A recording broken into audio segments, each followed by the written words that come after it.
मैं प्रस्ताव करती हूं कि भारत और बांग्लादेश की सरकारों के बीच किए गए करार और उसके नयाचार के अनुसरण में भारत द्वारा भू क्षेत्रों को ग्रहण किए जाने और बांग्लादेश को कतिपय भू क्षेत्र हस्तांतरण करने को प्रभावी करने के लिए भारत के संविधान का आगे संशोधन करने वाले संविधान 16वां संशोधन विधेयक 2015 को विचार के लिए दिया जाए। उपसभापति महोदय, ये एक बहुत ही महत्वपूर्ण विधेयक है, लेकिन महत्वपूर्ण होने के बावजूद भी बहुत हिचकोले खाकर सदन के सामने आया है। मैं बहुत संक्षेप में थोड़ी सी पृष्ठभूमि इस विधेयक के बारे में बताना चाहूंगी। उपसभापति जी, जिस समय भारत का बंटवारा हुआ, भारत और पाकिस्तान अलग अलग राष्ट्र बने, उस समय आज का बांग्लादेश पूर्वी पाकिस्तान कहलाता था और पाकिस्तान का हिस्सा था। उस समय एक Cliff award, red Cliff award आया, जिसने भारत की सीमा पूर्वी पाकिस्तान के साथ तय करी, लेकिन वो अवार्ड लागू नहीं हो सका।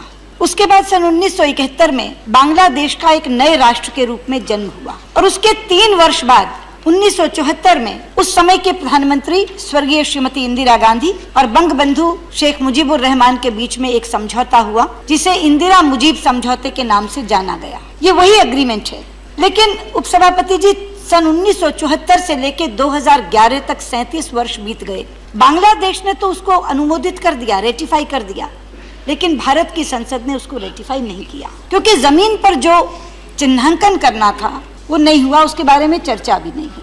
लेकिन सन 2011 में प्रधानमंत्री मनमोहन सिंह जी ने ये पहल की, वो बांग्लादेश गए और वहाँ प्रधानमंत्री शेख हसीना और डॉक्टर मनमोहन सिंह के बीच में एक प्रोटोकॉल पर हस्ताक्षर किए गए, जिसे प्रोटोकॉल ऑफ 2011 कहा जाता है। उपसभापति जी, उनके उस प्रोटोकॉल के बाद भी 2 वर्ष बीत गए। 18 दिसंबर 2013 को ये प्रोटोकॉल बिल के रूप में, इस विधेयक के रूप में, जो आज मैं चर्चा और पारण के लिए रख रही हूँ, इस सदन में प्रस्तुत किया गया। लेकिन जिस समय ये विधेयक इस सदन में प्रस्तुत किया जा रहा था, उस समय इसका बहुत उग्र विरोध हुआ और विरोध करने वाले 3 प्रमुख दल थे, एजीपी, बीजेपी और टीएमसी।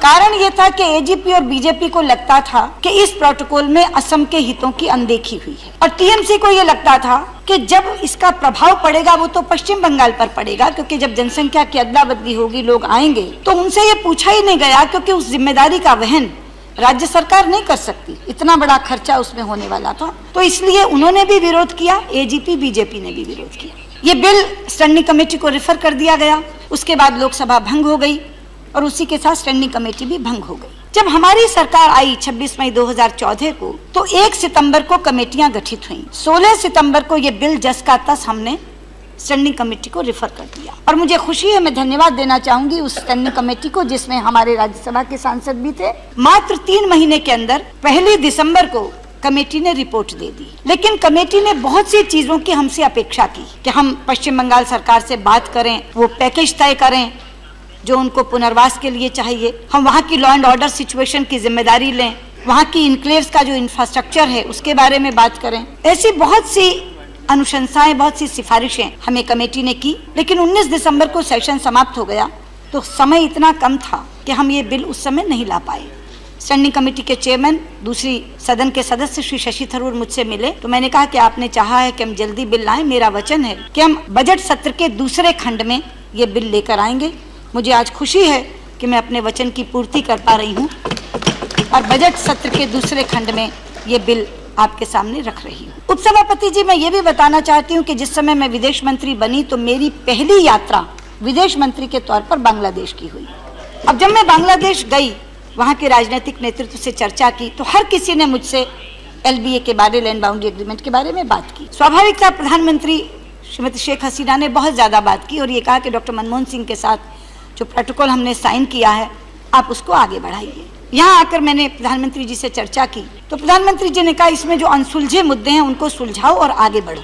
मुद्दे 2 ही थे, एक बंगाल से संबंधित था, एक असम से संबंधित था। तो बंगाल से जो संबंधित था उसमें हमने सुश्री ममता बनर्जी से बात की, उनके अधिकारियों से बात की, कई चक्र चर्चा हुई और मुझे खुशी है ये बताते हुए कि हमारी आपस में सहमति बनी। 3008 करोड़ 89 लाख 3008.89 करोड़ का एक पैकेज सुश्री ममता बनर्जी की तरफ से हमें दिया गया, जिसमें 774 करोड़ या समझिए 775 करोड़ ही ऐसा था जो फिक्स एक्सपेंडिचर था, जो उन इनक्लेव्स पर होना था जहां इंफ्रास्ट्रक्चर बनाना था, कुछ बिहार डिस्ट्रिक्ट में जिले में होना था जहां इंफ्रास्ट्रक्चर बनाना था। ये फिक्स्ड एक्सपेंडिचर था जो होना ही था।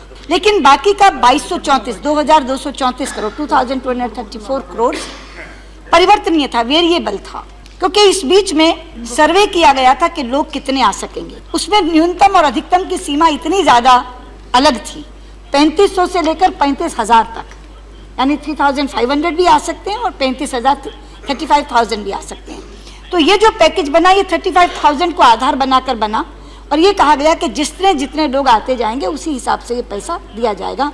लेकिन कुल पैकेज 35,000 लोगों के आने का जो बना वो 3,008.89 करोड़ का बना। तो उन्होंने ये कहा कि मेरा संतोषजनक समाधान मेरे मुद्दे का हो गया, अब मैं इसमें आगे बढ़ना चाहती हूँ। और वो स्वयं बांग्लादेश गई और वहाँ जाकर के भी उन्होंने प्रधानमंत्री शेख हसीना से कहा कि मुझे अब किसी तरह का कोई एतराज़ नहीं है, इस बिल को संसद में लाया जा सकता। मैं तो कहता हूँ मेक इन इंडिया की आप बात करते हो, चाइनीज कंपनियां जो यहाँ पर उनका माल आता है वो ठीक है, WTO एग्रीमेंट के तहत कोई इतराज नहीं, लेकिन मेक इन इंडिया सक्सेसफुल कैसे होगा?